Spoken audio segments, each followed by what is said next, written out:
Welcome everybody to the Humanitarian Heartbeat podcast. Your girl's voice is going a little bit. The weather is changing. It doesn't know if it wants to be 80 or 40, but we have such an amazing guest that no matter the weather, no matter what it is, she can make our space look phenomenal. Sabine, welcome. Thank you so much. Thank you. Hello. You already can tell what we're about to get into because look at the background. Look at her space. It looks so lively, looks comfortable. It looks like we're about to come over and just vibe out. I love it. So we are going to get into it, read your powerful bio, and then ask you some questions. I'm Let's get excited. into it. Yes. All right, you guys. Sabine Guillaume Hayes is the founder of Georgette Maurice Interiors, an interior design firm dedicated to creating multifunctional spaces that blend comfort, style, and functionality. Inspired by her late mother and late grandmother, Sabine believes that home should be a source of joy and relaxation. And she has built her career around helping women, homeowners, create spaces that reflect their personal stories. As a design blogger, she shares expert tips and inspiration to make home design accessible and stress free, guiding her clients through transforming their homes into spaces they love. Sippy, this is phenomenal.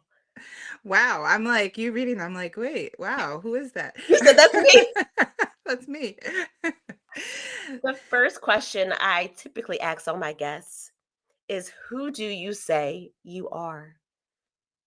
I love this question. It's a simple question, but it's complex at the same time, and there's like no right or wrong. But I think the first thing that comes to mind when I hear that question now, in the space that I'm in now, is I would immediately say I'm a child of God. I am the daughter of Suzanne.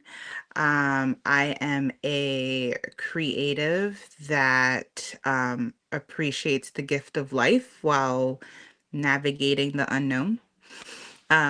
So that would that would probably be the best way to, yeah, describe who I am. How do you navigate the unknown? Because I've never heard that, but that was powerful. I think I don't know. Well, I just turned 41, and so it's like a new decade. So I feel like thank you, thank you. And so I think as you get older, you kind of start to like reflect about what life is all about. And so I've been I feel like I've been sharing about this or just kind of having like this like revelation as an interior designer of like, okay, um design is so much more than just like the pretty things or the aesthetics or what you see. Like there's so much of like what you don't see, the behind the scenes that plays such an important role. And I think the older that I get, there's so much that I don't know. There's so much that I know and I've learned, but then there's also so much that I don't know that I'm really excited about learning, as new decades, as I celebrate new decades. So just being open to like, oh, there's a lot that I don't know. There's a lot I do know, but there's a lot I don't know. So just kind of being in that constant like learning student mindset. Learning student, because we're always students, no matter how much we know, we should want to always learn. So you are dropping some gems. I like that. You're welcome. You're welcome. So you did a lot for your late mother and grandmother, and they have inspired your work in interior design. Can you share some specific lessons or experiences from them that have shaped your philosophy about creating home environments? So I named my yeah, I named, as you said before, I named my company Georgette Marie's, and it's funny, a lot of people think I am Georgette. I'm like, I'm not Georgette, that was my grandmother. But the reason why I did that is because I grew up, my mom was a single mom, and I grew up, she came as an immigrant into the States in the 80s and then had me. But we all lived together in New York. And so when you think of like New York is just when you think of New York, you just think of like a lot of people packed. Um, and I just remember I grew up with these two women. They were so different, so similar, but I feel like I ended up becoming a little bit of each of them. So I usually describe that my grandmother was the one, it's probably why I'm an interior designer. Like she was a pianist. She loved to host. I love to host. She just really had this heart for others, you know. She loved to entertain. She always loved having people in her home. Friendships were very important to her.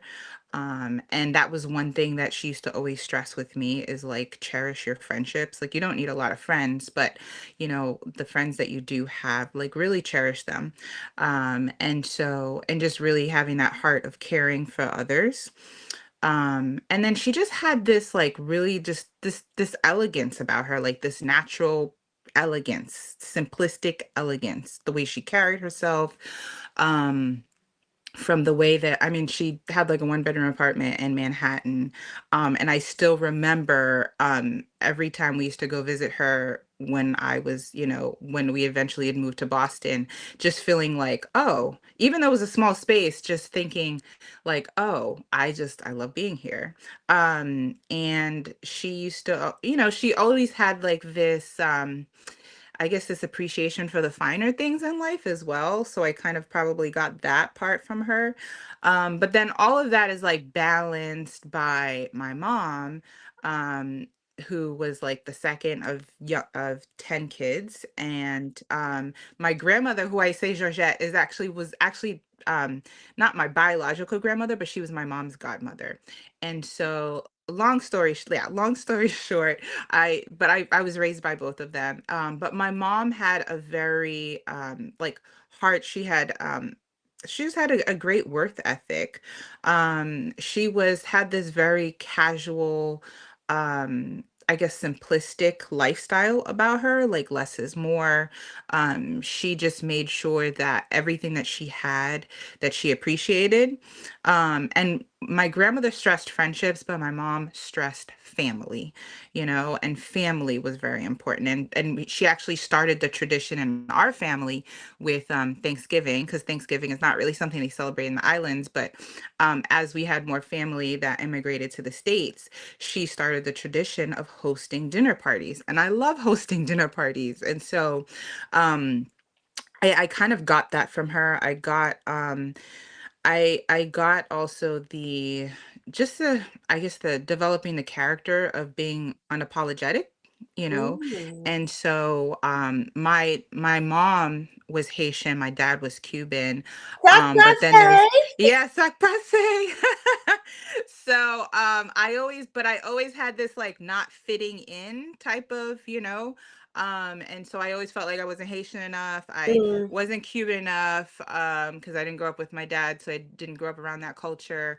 I wasn't black enough, mm. and so it was. But I'm an American. I was born here, so just kind of feeling like, where do I fit in? And so I just always remember my mom helping me to just be grounded, and you know, just her saying like, you don't have to worry about being anybody but Sabine. That's all Wow. you need to worry about.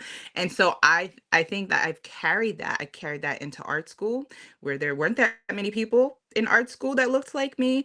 I carried that in, you know, the jobs that I've worked in, you know, and yeah, just, you know, and as I get older, it's just something I always carried it with me and something that I always tell my kids, you know, just don't worry about being anybody else, you know, um, worry about being yourself. So I think that's probably the biggest thing that I've taken away from each of the women. Yeah.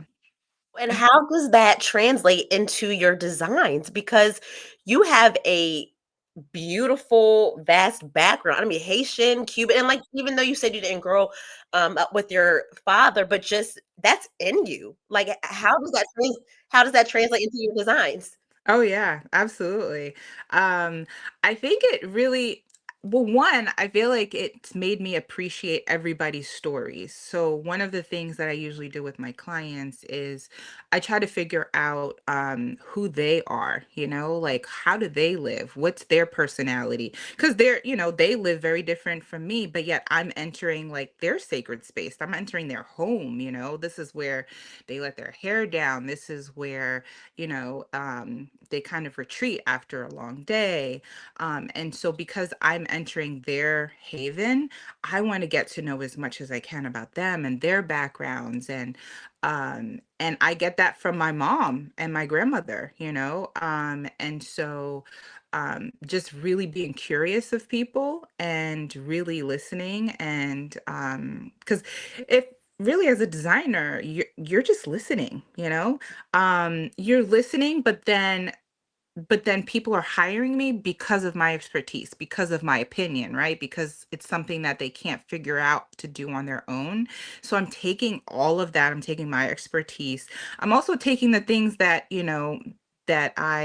um that I've learned, throughout like design and styles and time periods. And so I take all of that knowledge and expertise, and then I also tie it in with what the client likes and their lifestyle and how they live. And then kind of, come up with a unique design. So that's the fun part for me. That's really the fun part because it's not about me. It's about like reflecting their personality and their space. And now that you say that, I'm wondering the background. What does your background say about your personality? Because your background is like it looks so comforting, but it looks vibrant. Like what does that say about you? What is that story? Um, well, I think when I think of like my style, the number one thing that comes to mind is comfort. Because I'm like, if I'm not comfortable, I mean, and that's down to like the things that I wear. I'm like, if I'm not comfortable, just forget about it. So that feeling of feeling comfortable, the feeling of, having a space that feels inviting. Even in my own house, like I love things to look a certain way, but I want people to feel comfortable. I want to feel comfortable, number one, but I also want other people that come in to feel comfortable. I just remember, so in the Caribbean, not so much anymore, but like especially in the 80s and even before that, you go to any like Caribbean household, and there's typically that room where it's like nobody goes in. You don't even breathe in that room. It might as well have like a red rope. Everything has like some items may have plastic on it, some not. I didn't grow up that way. My mom believed in everything that we had, we used. There I was love no that. there was no chair that's not going to be sat on. There was no chandelier that wasn't going to be turned on. Like we used everything that we had. And even with my grandmother, even though she had, I would say, a little bit more like exquisite taste, Okay. she definitely taught me the finer things in life. And she loved to shop. But I remember she would take like expensive champagne glasses Uh-huh. that I now have in my kitchen. And usually people would put their fine china in a china cabinet, or they would store it away for display and it never got used. I Uh-huh. remember using champagne glasses as a kid and put orange juice in them. I know And that's right. yeah, we would just use them. And I remember doing that as a kid. And I mean, I guess now people have like tea parties with their kids or whatever. But so we didn't have, like, I didn't, it's not like we dressed up and had tea parties. But I Mhm. remember sitting, drinking coffee with my grandmother who introduced me to coffee, or like I said, orange juice and champagne glasses. Like we had nice Mhm. things, but we used everything that we had. So I think when I think of like my style, um, that's important to me. Like it can look good. It has to be important that it looks good, but it also has to have a comfort and a functionality about it I too. love So that. They set yeah. you up for success. And I always wonder, like, do parents and grandmothers or aunts, uncles, do they know if they're setting us up for success or just that they just are raising us differently, how they were raised. Have you ever thought about that? Like, what made you do the things that Yeah. you did, you know? I mean, I think ultimately parents want to provide they want to provide a better life for their kids, so they want their kids to experience things that like a better life, but also I think taking some of the good that they had and kind of transferring that. So I think for my mom and my grandmother, they wanted to give me the things that they maybe didn't have. And so I think especially with my mom, she didn't really grow up with her siblings, but she wanted to infuse family in me. And so I just remember it was important for her to teach me, like, this is where you're from. This is, and so that was really important. And so I remember going to the Caribbean. I remember meeting family for the first time, extended family that I didn't know. And I just had this like new appreciation for this whole other, like, how she grew up, how she was raised, because the way she was raised is completely different than I was raised. And I think with my grandmother, she came to the States in the 60s, and I was fascinated by that because I remember just picking her brain. I'm like, wait, you were here when, JFK was president? You were here when Martin Luther King was alive? And so, um, yeah, and just kind of, I guess, appreciating some of the stories, looking through old photos. I still have like photo albums of, just like, I guess, life back then in the 60s, 70s, and 80s. And yeah, so I think there's like an appreciation I have, yeah, for I don't even know if that answers your question. No, because your question was about I kind of like went off. Um Because but all of yeah, that kind of like influenced your the life style. that yeah, but yeah, like a life. I think they just wanted to see better, like Yeah, better for myself, and yeah, yet still being able to connect with who our family was, yeah. their past, and some of the traditions and things that they grew up in, like all of the good. I would say all of the good they wanted me to have plus more. I love I would that. say, They yeah. they did good. They did good. As I mentioned in your bio, you focus on creating multifunctional spaces that blend comfort, as you mentioned, Hmm. style, and functionality. How do you approach the challenge of balancing um, the differences between comfort, style, or functionality, if there are challenges, with practicality in your designs, especially for women homeowners? Yeah, I think that's very important because um as I said before, like when I approach a project or when I approach a client, I really want to get to know them as much as possible. And there's one question that I always ask them that may not seem design related at first is, how do they want to feel in the space? I think that's very important because a space is kind of, you could take a home that has a bunch of rooms and kind of turn it into anything, right? But then there's some people that are gonna appreciate a formal living room, and there's some people that are gonna be like, no, I actually don't need a living room. I need a home office. Or there's some people that are gonna appreciate different space. So I need to really understand that, how they want to use the space. Maybe they're empty nesters and they don't have any kids, so the house technically doesn't have to be child proof, or maybe they have grandkids that are older, so maybe they are going through different life transitions, their kids are older, or maybe they just started a family. So really all of those things are important because the way that I design a home for, a woman that just got married is going to be Mhm, different that than, someone who is maybe a single professional. mhm, mhm, So I try to really understand the needs of their lifestyle, mhm, and then try to figure out what they like what brings them joy. mhm, What are some things that um especially like gallery walls have been, I love gallery walls. And Uh-huh. so one of the things I always say is I don't like to necessarily pick out the pictures for my clients because I think that's personal, but I always ask like what brings you joy? You know, Mm. what are some things that maybe you took pictures of that like make you smile, you know? Mm. Or maybe something that you collect or that places that you've traveled to that like you look at it and you're like, "Oh, I remember that time." You know, so that's information that I try to use to kind of make, you know, their space personal. So it looks good, but then also it's very functional Yes, at the I same love time. that because, if you were to come into my home, which you listen, we working together. But I would, if you would say, "Nia, what do you want?" If, like, that was your first question, I'm like, "I don't know." But if you ask me what you ask all your clients, "What brings you joy?" Girl, we could have a whole conversation on that.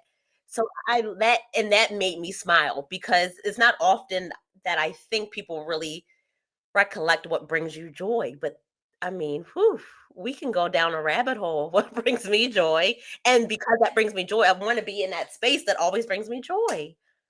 Exactly. Exactly. Yeah, exactly. Now, what do your clients say that work with you?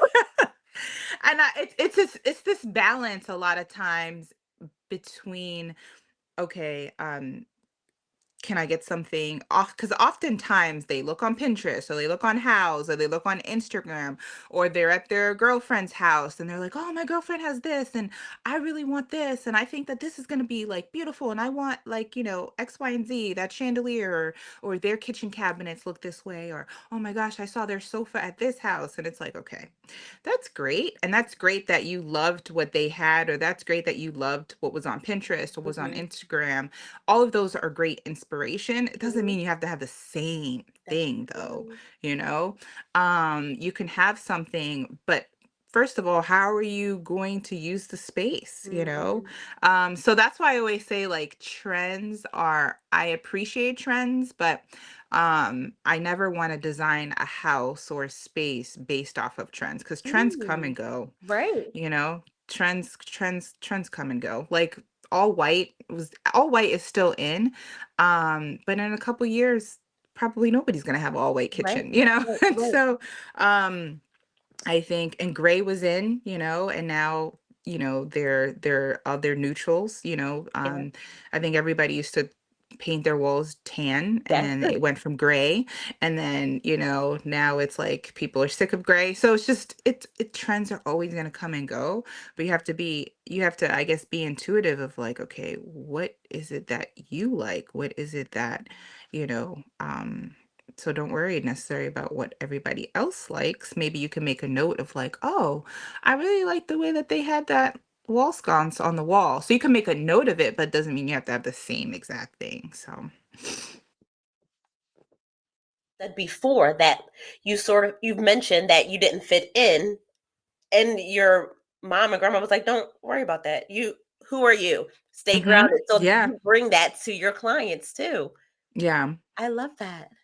yeah. That's an interesting connection. But yeah, yeah, I that's love true. that. Yes.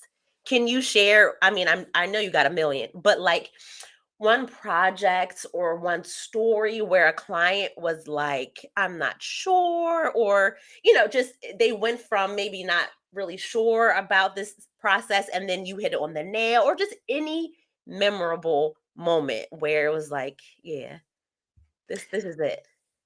I've been blessed with great clients, Mhm, because it definitely takes a lot of trust for you to have somebody come in. Most of the time, I'm a stranger, um, to come in and really not tell you what to do, but like really design a sacred space. mhm, And so, I probably one of the ones that is just they're all meaningful, but one of the ones that I can think of right now is a house fire. I had a client that reached out to me because their entire house, unfortunately, was destroyed in a house fire. oh my goodness. And at that time, that was the first time that I ever had. I mean, I've had clients that have, you know, had damages in their home and they had to start from scratch, but this was the entire house. Mm, And so not only was it an emotional roller coaster, like they lost everything. So they had to start all over. Um, but everybody was okay, like their family was okay. So it just had this, I think the project initially started with just a sense of gratitude of just like, we're just happy to be alive. And then how do we recreate this place we used to call home? How do we start over, you know? And it was a long process for sure. A lot of emotions. They'd never worked with a designer before, so it was just really allowing me to come in and really be a helping hand. And it was very overwhelming. Like they had an architect they were working with. They had I brought my contractor in, which was great because I had a great relationship with my contractor, so it always makes it easier that way. Um, but it was a lot of moving parts, especially when you're working with a whole house design. So it's the structural, the architect, the interior designer, the contractor, like making sure we're all on the same page and we're all in a sense representing the homeowner. And so the homeowner, there's a lot of like, okay, well, Sabine, what do you think? What do you think? This is how we had it before, but like, how should we have it? So it was taking what they had as a base, and then how do we use that same space that we had, like the same bones, but how do we make it even better? um so there was a lot of like room that they allowed me to play with. They were afraid of color, and I love bold colors. So it's funny. I either have clients that like really love color and they're like, I'm all about it, or, or clients that are like, less is more. Can we go more a little minimalistic, neutral? And I have an appreciation. That's the one thing they teach you in art school is have an appreciation for every single style and design period. And so with them, they just wanted to feel calm. They wanted to feel calm. Especially the wife. I remember she was saying that like she loves the beach, like loves the beach. That's like her happy place. So that was actually the inspiration for her bedroom. We painted her bedroom this beautiful soft blue, and we even camouflaged the closet doors so they would not stick out.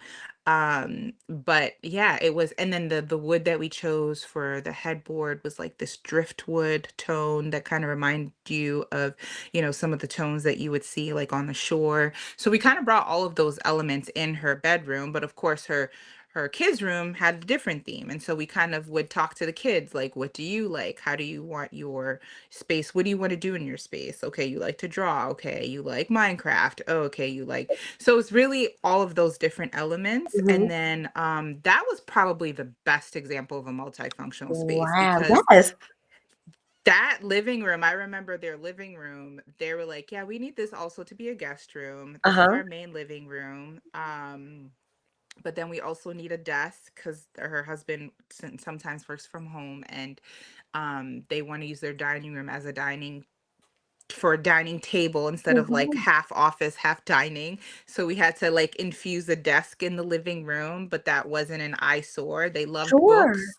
So it's kind of like a library in there, a guest room, but it all worked so well. And I remember when it was all done, they were like, there's no way we could have done this on our own. Like, there's just Yeah. no way, like it exceeds our expectations. Like, I feel like my house looks like a magazine, but a unique, like Yeah. not like, okay, I saw this in a magazine, but it's Yeah. worthy of, having it in a magazine, and so Yeah. that meant the world to me. I think I remember why I do what I do, because Mhm. those at the end, because working on a project is not easy. Having contractors in your home is not easy, I'm sure. um and so it can feel like a roller coaster, but the end usually makes up for everything. So I don't know, that's my favorite part. Oh my goodness. That I just couldn't even imagine going from literally tragedy to, I mean, they, because of you and the family and the contractor and the the whole team, you turned it into a space where it sort of took the sting out of what happened prior to. Yeah, I remember because there was one point she was like, "We don't even have any family pictures to put on the wall." And I was like, "Oh, that's right. You don't have family pictures." Like, wow. So I remember when we were wrapping things up, they worked with a photographer and yeah, and they had new family pictures up. And so that was one thing that I would put like in the bookcases because they had I think a series of like 4 or 5 bookcases that we put against a wall and that was like the backdrop for the living room. So that was like behind the sofa. And I just put family pictures. I put like framed pictures. And then they have this really gorgeous family picture that they put on the stairs. And that was important because they lost everything that they had.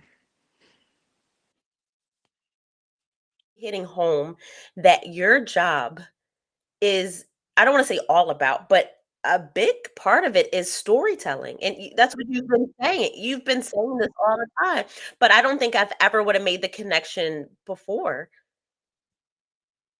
And that's what I hope because I think there's when people think of interior designers, there's so many like misconceptions. And so, but yeah, you're absolutely right. It's storytelling and it's telling their story, not my story, you Mm, know. Of course, I'm guiding them, right. but they're ultimately the authors, is how I see it.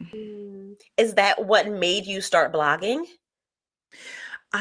I love writing. I love writing, and so blogging was just a way for me to storytell Mm, and for me to kind of like jot my thoughts down and while still offering like some tips and but just it's almost like a journal for me, sometimes of like what's on my mind right now.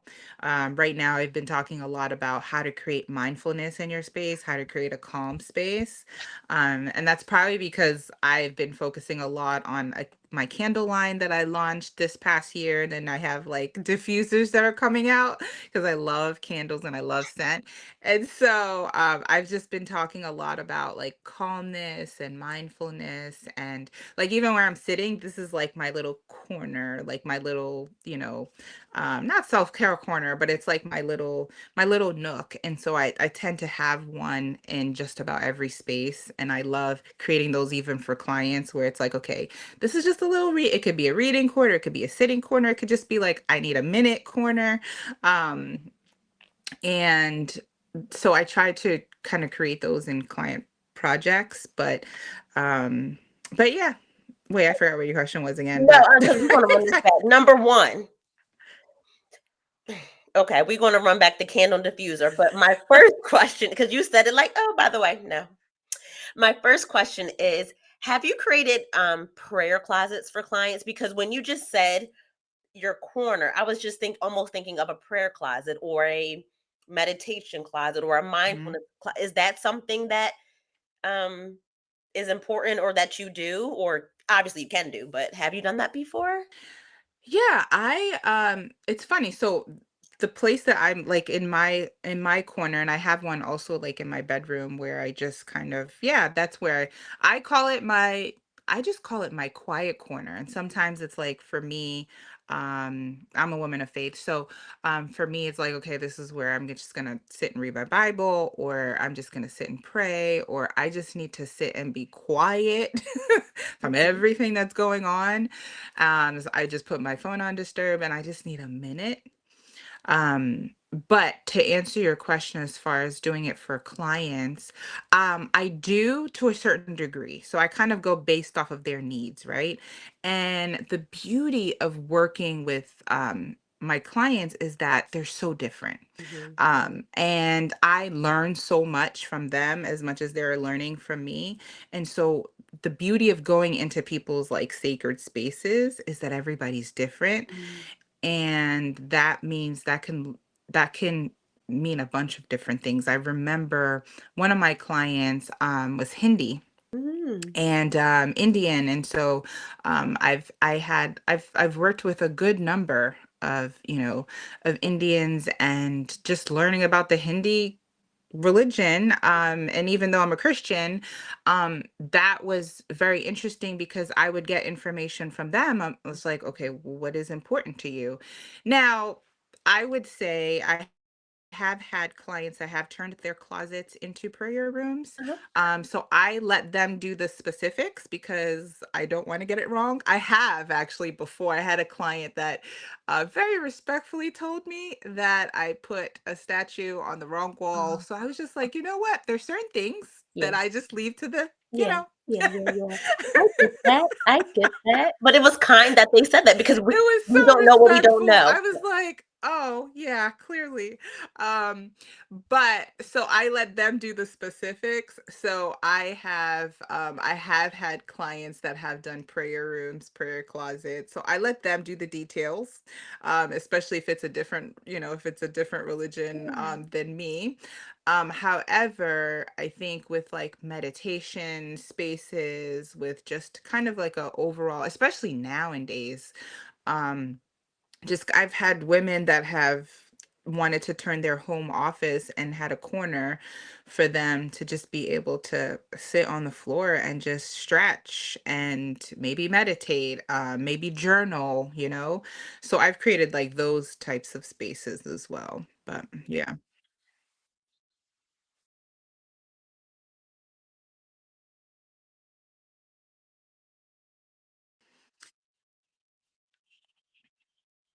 Yeah. Hmm. Yep. Oh yeah, I remember we were renovating our kitchen and our contractor, I remember when he was renovating kitchen, it was like the whole first floor was under it felt like the whole first floor was under renovation. And so I just remember telling him like, "Oh yeah, this is going to be like the living room or the adult space, like, it's going to not have that much furniture. It's going to be very minimalistic cuz I don't want to have the kids in that space. So I want the kids to think of it as a boring space because it's not their space. And then we had a in our bedroom we had like a I guess the area that's my closet. I wanted a chair in there, and he was like, "That's for sitting too." And then I was like, "Yeah." And then I'm gonna create like downstairs is gonna be like the family room, and that's gonna have like a sectional, and then there's gonna be like a craft area and stuff. And he was like, "How many places are you gonna sit?" And I was like, "Oh yeah, I'm putting a banquette in the kitchen, and then which also has like an island." And he's like, "But why can't you just sit at the island?" I'm like, "No, sitting at the island is very different than sitting at a banquette." And so he was just like, "Oh gosh." And so he was telling me he went back home, and I guess him and his wife were playing around with, where they want to move the furniture with. And then he's like, and then I said something like, this could be a sitting room. And then he was like, "Oh no." I'm acting like Sabine. I'm like, "See, I told you. I told you." I love Not that the because, like you said, sitting at, the counter is different than Sabine. Yeah. It's different than sitting at the dining table, and it's different than sitting on the sofa, and it's different than sitting in a banquette. Like I specifically, and I'm not saying every kitchen needs a banquette, but I wanted a banquette Mm, because again, it brought back to sometimes when I'm drinking my coffee, it's my reflection time. mm, It brings me back to like how my grandmother, we used to just take time, sit and drink coffee. And it wasn't like oh, I'm rushing to do all of this thing. It was like, no, I'm sitting for a minute. Doesn't take long, could be 5 minutes. yeah. I'm sitting with my coffee and my thoughts. And so that's what the banquette does for me. That's probably the only time I use the banquette is when I'm just like, just reflecting. And my kids use it too, but like that's usually like and then when I'm at the island, I'm always if I'm at the island, I'm eating. Yeah. I'm eating at the island. Yeah. So it's not and you could do this. It doesn't matter how big or how small your space is. Like you can create, like you can still have those little moments Mhm. in a small space and a big space.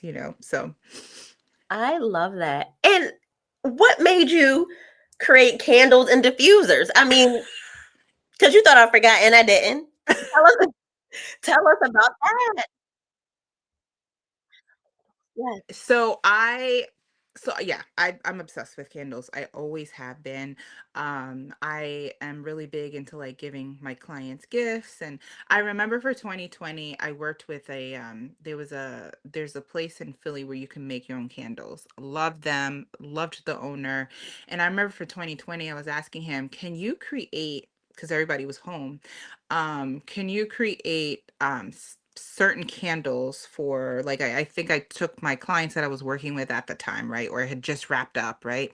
I wanted to create specific scents for each client. And so he was like, "Yeah, tell me about each client," right? And so I just went down the list of like, okay, well, this client, we renovated her kitchen and she loved to bake, right? This client, she was a surgeon and her husband's in finances, but their life is stressful. And the one thing I remember throughout the whole project was like, I need this space to not feel stressful. I need to be calm because my job is stressful. And then I was like, I like went down the list. And so he was like, okay, so your client that loves to bake, why don't we create a candle that that maybe has, and I forgot what we created. I think it was like snickerdoodle, like some type of cookie. And then the other one was lavender for my client that loved calmness. And so it was just so fun to be able to mix different scents, and they were so grateful because everybody was stuck in their home. And so they just loved it. And I have a candle in just about every room. And growing up, scent was so important to us. And so especially like my mom. Like my mom, when she would cook, it was like, oh, you could smell the food. But then after you finish eating, you don't want to smell like food. And so I remember she used to like open the windows and like have scents around the house. So I remember thinking when I was younger is, well, they say scent evokes memories, like different memories. And so it's a very important part of a space of design. And so because I loved candles so much, I said, you know what? Why don't I start my own line of candles? And so that's what I started doing. So I have two lines, and I call it the Belfond collection because that was my grandmother's last name, Georgette Belfond. And so I was like, you know what? I'm gonna call it the Belfond collection, and because I loved her name. And I have two scents. The one is it's called Luxe Noir, which is French for I know Ooh. everything is like French in my it's French for black luxury. And that one is vetiver and vanilla orchid.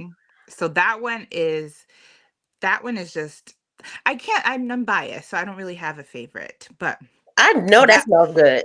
that one is like it's a very earthly Mm, musk scent, but then it's like balanced by the softness of like the vanilla vanilla. orchid.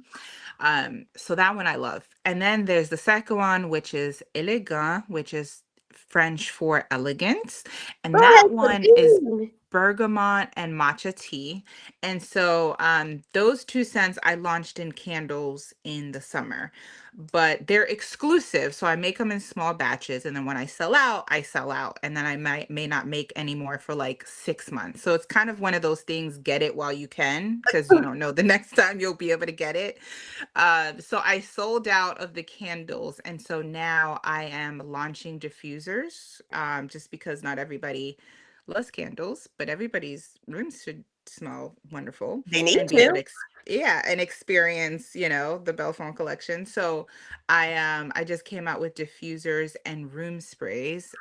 So I am prepping for a launch event next month. So that's what I'm working on now. So I'll be launching them next month. So I'm pretty excited. So I literally incorporate them in my designs now. So every Absolutely. every project that I finish, they get one of my exclusive candles and scents. Yeah. So I'm You excited about it. you just leave me stuck. Like, what? I'm you know, so looking ahead, what does all of this look like?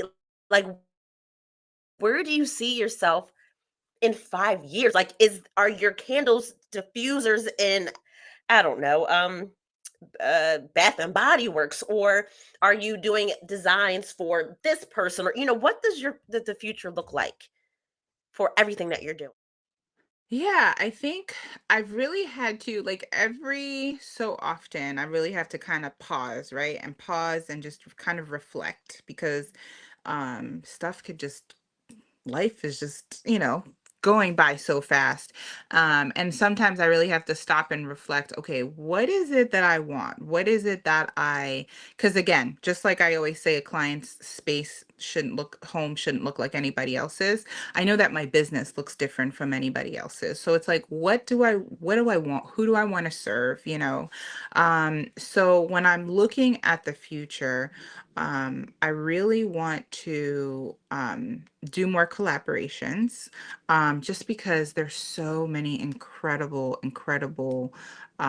just other female entrepreneurs, and I'm so grateful that, we had a chance to talk today on your incredible podcast. So more collaborations, and with my candles, really doing more pop-ups. When I had the pop-up for the candles, that was just a really great experience for me. I linked up with one of my friends who is an entrepreneur herself. She owns a small luxury lingerie boutique, and so in the city, and so that was so much fun to partner with her. And so the candles kind of fit right in. And so now with the diffusers, I'm launching with a woman that owns a yoga studio. And so that kind of like fits in. So being able to partner with other small business owners, for the candles and the diffusers, but most importantly, just offering them as an extension of my brand. Like that's my goal with the candles, is just, you may not be able to get your whole house renovated, but you can still have a piece of Georgette Marie's in your house. That's my thought process. And then really doing like whole home designs, because I think the beauty of designing, you said it before, is like storytelling. And so I love the longevity that I get to work with clients. It's like I see it as a not just a one stop, okay, I worked with you, now our relationship is over. I love the idea of being able to do my client's entire house, whether we do it all at the same time, and then you contact me 7 years from now and you're like, okay, can we do some refreshes because I'm tired of looking at this? Can we like touch some things up or change some things around? Um, I love that. I love the longevity that I have, and I'm seeing it now, where I've had clients that I'm seeing their kids grow up and I'm like, "Wait, your kids are going to college? How is that possible? Or they're starting high school?" You know? And so I love kind of taking, being in a relationship with my clients, way after the project has ended, Yeah, yeah. so that's my goal, is to really be able to do their entire house, whether we do it in stages or whether we, do it one room at a time, or whether we, do the entire house at one time. So yeah, I that's love where I see that. it. I love that, and that's exactly where you're gonna be. I Yeah. love that. Where can people find you? They listen to this, they see you, they say, "I want to be a client. I want 60 candles when you put it out, and I want the diffusers." Where can people find you? Well, on social media, I am at Georgette Marie's everywhere. So Instagram, Facebook, um, TikTok a little bit, but usually I live on Instagram for the Yeah, most part. yeah. But I'm also on like Pinterest and all of those things. Mhm. So at Georgette Marie's, they can also email me at info@georgettemaries.com. And then my website is georgettemaries.com. So you can also get my candles there. They could subscribe to my newsletter where I keep my subscribers up to date of like what's happening. Um, right now, I'm doing the prepping for the pop up for the launch of the diffusers, so they can find out information about like the diffusers and the candles and the room sprays, from any of those sources. So social media, email, or my website. Yeah. I love that. I love that. And usually, as I wrap up, in the beginning, I asked, who do you say that you are? And my last question is, who will we say you are after listening to everything that you've said and learning a little bit about you? Who will we say you are? Who will other people say that I am? Mm. I yeah, I guess um hmm. I mean, I guess I always tie it down as like a creative, just a creator of spaces, a creator of yeah, I guess yeah, a creative or a friend, I guess. Yeah. Because maybe they've gotten to know me a little bit more. So yeah, yeah. I love that. I love that. Listen, guys, everybody that's listening to the Humanitarian Heartbeat podcast, you have heard Sabine. You have gotten a glimpse of her life.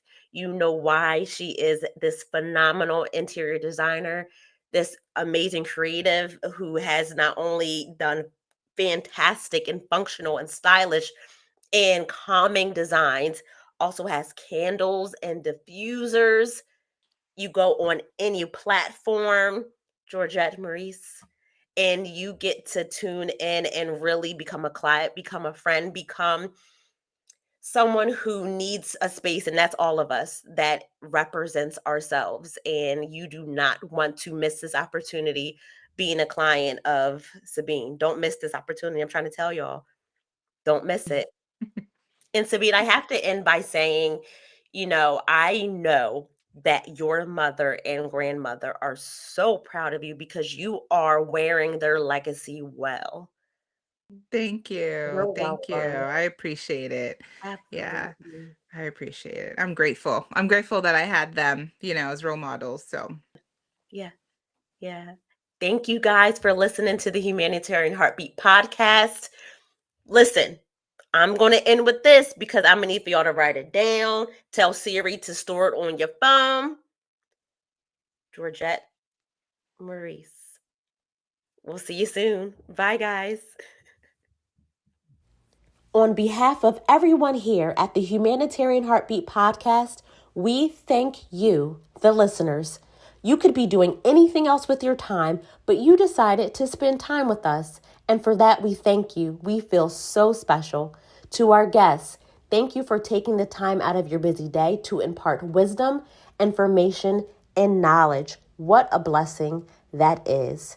To all of the listeners, please make sure to follow us on social media at the Humanitarian Heartbeat Podcast.